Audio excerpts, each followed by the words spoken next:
Well, legal proceedings continue in Antrim County in northern Michigan, where hearings have been held back and forth regarding the results of the 2020 election. And from November 3rd on, the eyes of many in the nation were focused on voting irregularities in Antrim County, Michigan.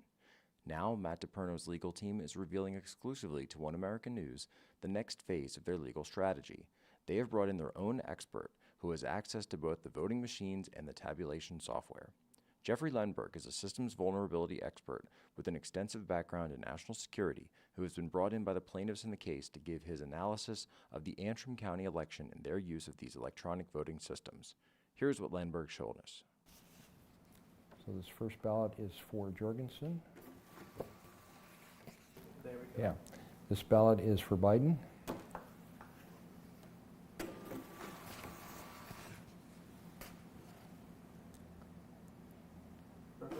Next ballot is for Biden.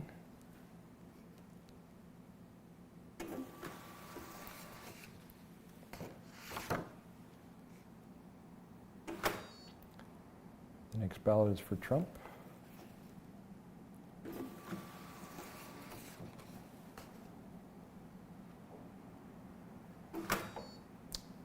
The next ballot is for Trump.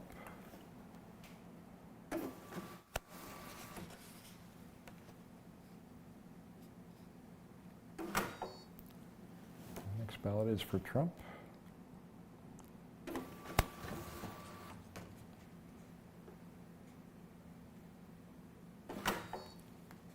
The next ballot is for Trump. And that's the seventh one.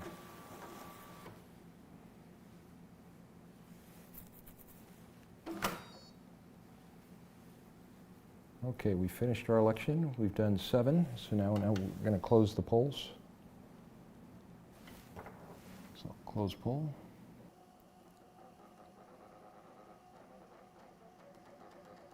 Now, while it's printing this, I will point out the modification that we made. What we did is for the presidential race, we swapped Biden and Trump votes. We did not change the senatorial race, and we swapped the congressional race. So that's what we're looking for. What we see is Joe Biden got 4, Donald Trump got 2, and Joe Jorgensen got 1. So you'll notice Biden and Trump votes are swapped. For the senatorial race, Peters got 2, James got 4, and Willis got 1. So there's no modification there. It matches the ballots. For the third race, the congressional race, Ferguson got 4, Bergman got 2, and Bourne got 1. So it swapped those between the top and the second candidate here. Now this gets a little bit more detailed over here. What I'm going to do is manual. I don't have a script set up to do it, but that'll be a next step. But what needs to happen here is a series of SQL commands, database modification commands. So bear with me, please, as I go through these. The first thing I'm going to do is put the database in a known state, the starting state, the normal starting state. So I have it in that state right now. So what I need to do is that index, I need to swap the index for the presidential candidates, Democrat and Republican, and I need to swap it for the congressional race as well. So I have some queries set up to do that. So this is Biden. I'm going to go ahead and run that query. Then I'm going to go pull up each one of the other candidates. So I'll go to Trump, run that query. Then I'll go to Ferguson, run this query. Then I'll go to Bergman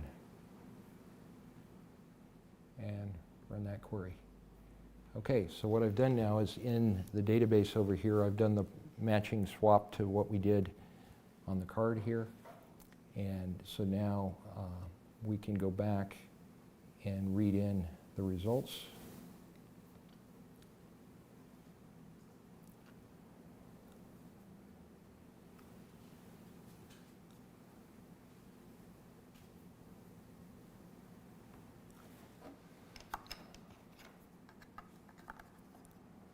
So this is card number 3. It's checking the drive. Says it's the Helena Township. We're going to load it. Loaded successfully. Now we're going to look at the results. So straight party is still 0. In the presidential race, what you notice now is Joe Biden has 4, Donald Trump has 2, Joe Jorgensen has 1. If we go to the senatorial race, Gary Peters has 2, John James has 4, Willis has 1. We go to the congressional race, Dana Ferguson has 4, Jack Bergman has 2, Ben Bourne has 1. So what you see is the results now match the tape printout here. So when you do the canvass, they will match. But they're not correct. They don't match the ballots.